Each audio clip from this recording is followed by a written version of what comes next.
हे दोस्तों, एक बार फिर से आपका स्वागत है आपके अपने YouTube चैनल उत्तर जी की ट्रिक में। आशा करता हूँ आप स्वस्थ होंगे, अच्छे होंगे और आए दिन हमारी वीडियो देख रहे होंगे। तो फ्रेंड, आज मैं सामान्य ज्ञान की PDF लेकर आया हूँ और ये प्रैक्टिस सेट हमारा आगामी परीक्षाओं को देखते हुए बनाया गया है। जैसे कि 7 जनवरी को APS की परीक्षा है और 11 फरवरी को RO का भी एग्जाम होना है। तो चलिए फ्रेंड, देर न करते हुए देखते हैं आज के प्रैक्टिस सेट का पहला प्रश्न। My Life as a Comrade के लेखक कौन है? फ्रेंड, आपको बताना है My Life as a Comrade के लेखक कौन है। ये ऑप्शन में के शैलजा, बी ऑप्शन में वृंदा करात और सी ऑप्शन में बुद्धदेव भट्टाचार्य, डी ऑप्शन में है अमिताभ कांत। तो फ्रेंड, इसका सही आंसर होगा के शैलजा, यानी My Life as a Comrade के लेखक कौन है? के शैलजा। चलिए फ्रेंड, अगला प्रश्न देखते हैं। माउंट एवरेस्ट पर चढ़ने वाला पहला व्यक्ति कौन था? फ्रेंड, क्वेश्चन देखने को आपको आसान लगेंगे, लेकिन कभी कभी आसान क्वेश्चन ही गलत होते हैं। तो बताना है आपको माउंट एवरेस्ट पर चढ़ने वाला पहला व्यक्ति कौन था। ए ऑप्शन में ग्लेरी माउंटेन, बी ऑप्शन में तेंजिंग नोर्गे, सी ऑप्शन में चंद्रनाथ और डी ऑप्शन में गिरिराज शर्मा। तो फ्रेंड, इसका सही आंसर होगा बी ऑप्शन, यानी तेंजिंग नोर्गे। ये तेंजिंग क्या माउंट पर बहुत तेज चलते थे, यानी तेज दौड़ने वाला क्या हुआ। एक ट्रिक याद रखनी है हमें, क्या है? तेज तेज से क्या होता है? तेज चलने वाला, तेज दौड़ने वाला। तो माउंट एवरेस्ट पे कौन चढ़ा? तेंजिंग नोर्गे। चलिए फ्रेंड, अगला प्रश्न याद देखते हैं। भारत में सबसे प्राचीन पर्वत श्रृंखला है। फ्रेंड, आपको बताना है भारत में सबसे प्राचीन पर्वत श्रृंखला है। ए ऑप्शन में अरावली, बी ऑप्शन में विंध्या, सी ऑप्शन में सतपुड़ा और डी ऑप्शन में है हिमालय। तो इसका सही आंसर होगा फ्रेंड ए ऑप्शन, यानी अरावली। और फ्रेंड, आपको बताना है लास्ट में आपके कितने सही हुए हैं, कमेंट बॉक्स में लिखना है। चलिए फ्रेंड, अगला प्रश्न देखते हैं। सूर्य की किन किरणों में तापीय प्रभाव होता है?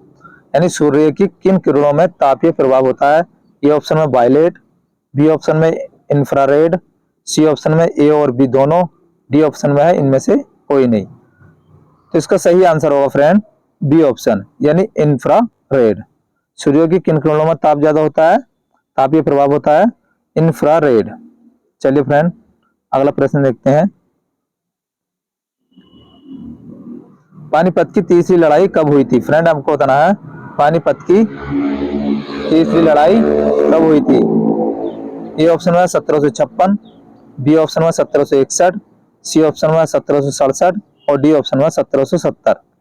तो फ्रेंड, इसका सही आंसर होगा बी ऑप्शन, यानी 1761। और पहली लड़ाई कब हुई थी, यानी जो फर्स्ट लड़ाई थी वो कब हुई थी? 1526 को। और दूसरी कब हुई थी? 1556। तो चलिए फ्रेंड, अगला प्रश्न देखते हैं। निम्नलिखित में से कौन सा कुचालक है? यानी पूछ रहा है कौन सा कुचालक है। ए ऑप्शन में है ग्रेफाइट, बी ऑप्शन में हीरा, सी ऑप्शन में एल्युमिनियम और डी ऑप्शन में है चांदी। तो फ्रेंड, इसका सही आंसर होगा बी ऑप्शन। कुचालक क्या होता है? जिसमें विद्युत न चलती हो। सुचालक, सुचालक, तीनों क्या हमारे ये सुचालक है और ये क्या है? कुचालक है। चलिए फ्रेंड, अगला प्रश्न देखते हैं। खाने पीने की वस्तुओं को पैक करने के लिए किस धातु का उपयोग किया जाता है? यानी खाने पीने की वस्तुओं को पैक करने के लिए किस धातु का उपयोग किया जाता है। ए ऑप्शन में तांबा, बी ऑप्शन में है टीन, सी ऑप्शन में लोहा, डी ऑप्शन में एल्युमिनियम। तो फ्रेंड, इसका सही आंसर होगा डी ऑप्शन, यानी एल्युमिनियम का ही प्रयोग किया जाता है। चलिए फ्रेंड, वीडियो पसंद आ रही हो तो फ्रेंड वीडियो को लाइक कर दें और अपने दोस्तों में ज्यादा से ज्यादा शेयर करें। डिस्कवरी ऑफ इंडिया पुस्तक के लेखक कौन है?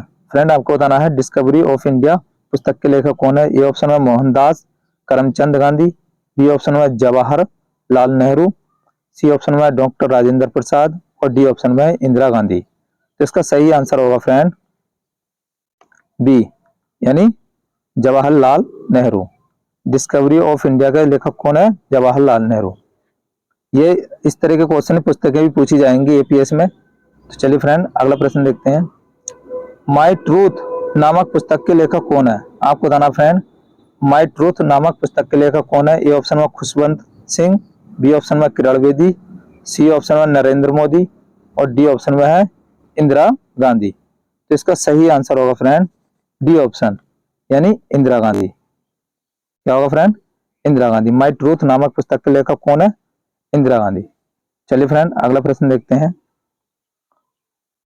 रेड क्रॉस का मुख्यालय स्थित है?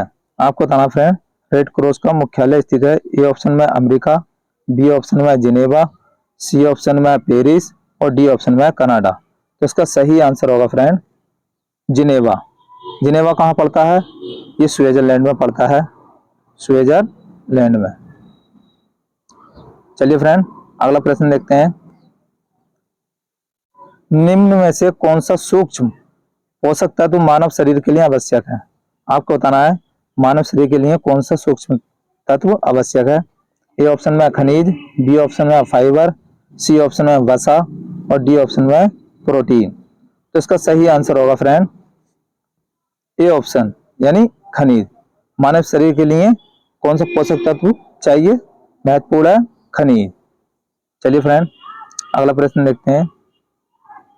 निम्न में से कौन सा जैविक रूप से नष्ट नहीं होता है? यानी ऐसा कौन सा जो जैविक रूप से नष्ट नहीं होता है? ए ऑप्शन में चमड़ा, बी ऑप्शन में है साबुन, सी ऑप्शन में गोबर और डी ऑप्शन में सीसा। तो फ्रेंड इसका सही आंसर होगा डी ऑप्शन, यानी सीसा। चमड़ा भी हमारा नष्ट हो जाता है, साबुन भी हो जाता है और गोबर भी जैविक रूप से नष्ट हो जाता है, लेकिन एक सीसा ऐसा है जो ये नष्ट नहीं होता है। चलिए फ्रेंड अगला प्रश्न देखते हैं।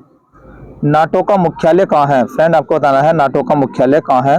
ए ऑप्शन जिनेवा, बी ऑप्शन है ब्रुसेल्स, सी ऑप्शन है फ्रांस और डी ऑप्शन है टोक्यो। तो इसका सही आंसर होगा फ्रेंड, यानी बी ब्रुसेल्स। नाटो का मुख्यालय कहाँ है? ब्रुसेल्स में।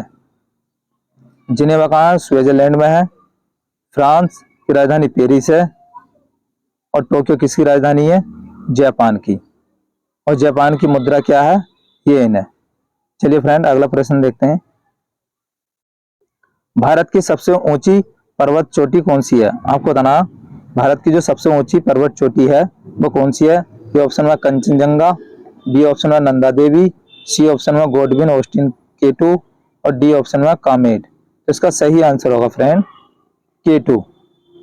कौन सी है? Godwin Austen K two. चलिए फ्रेंड अगला प्रश्न देखते हैं।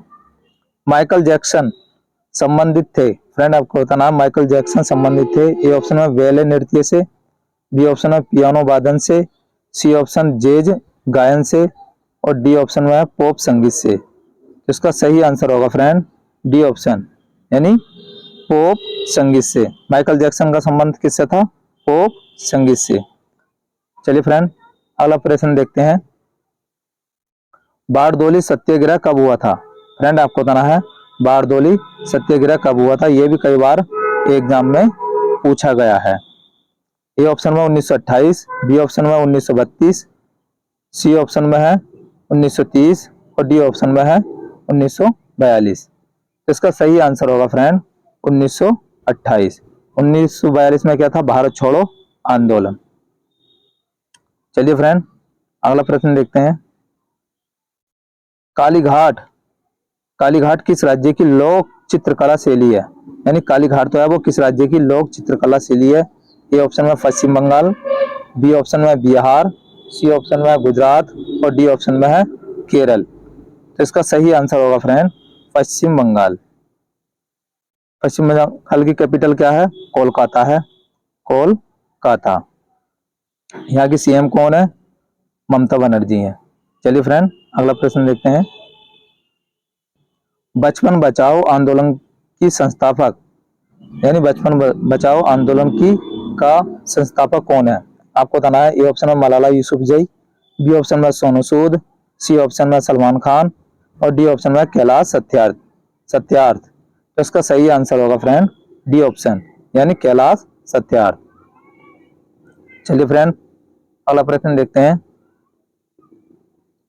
भारत में प्राकृतिक रबड़ का सबसे बड़ा उत्पादक राज्य कौन सा है? आपको बताना है भारत में प्राकृतिक रबड़ का सबसे बड़ा राज्य कौन सा है? ए ऑप्शन में असम, बी ऑप्शन में केरल, सी ऑप्शन में है गुजरात और डी ऑप्शन में है महाराष्ट्र। तो इसका सही आंसर होगा फ्रेंड बी ऑप्शन यानी केरल। गुजरात में क्या होती है? मूंगफली। मूंगफली कहाँ होती है? सबसे ज्यादा गुजरात में। तो चलिए फ्रेंड अगला प्रश्न देखते हैं। भारतीय कृषि अनुसंधान परिषद के अनुसार भारत में कितने प्रकार की मिट्टी पाई जाती है? यानी भारतीय कृषि अनुसंधान परिषद के अनुसार भारत में कितने प्रकार की मिट्टी पाई जाती है? ए ऑप्शन में है 4, बी ऑप्शन में है 5, सी ऑप्शन में 6 और डी ऑप्शन में है 8। तो इसका सही आंसर होगा फ्रेंड डी यानी 8। सबसे ज्यादा कौन सी मिट्टी पाई जाती है? जलोढ़ मिट्टी। यानी कौन सी? जलोढ़ मिट्टी। तो ये थे फ्रेंड 20 प्रश्न। कैसी लगी वीडियो? वीडियो अच्छी लगी हो तो वीडियो को लाइक कर दें और अपने दोस्तों में ज्यादा से ज्यादा शेयर करें। और अभी तक आपने हमारा चैनल सब्सक्राइब नहीं किया हो तो चैनल को सब्सक्राइब कर लें, पास वाली घंटी दबा दें जिससे कि नोटिफिकेशन आपको मिल सके। वीडियो के अंत तक बने रहने के लिए धन्यवाद।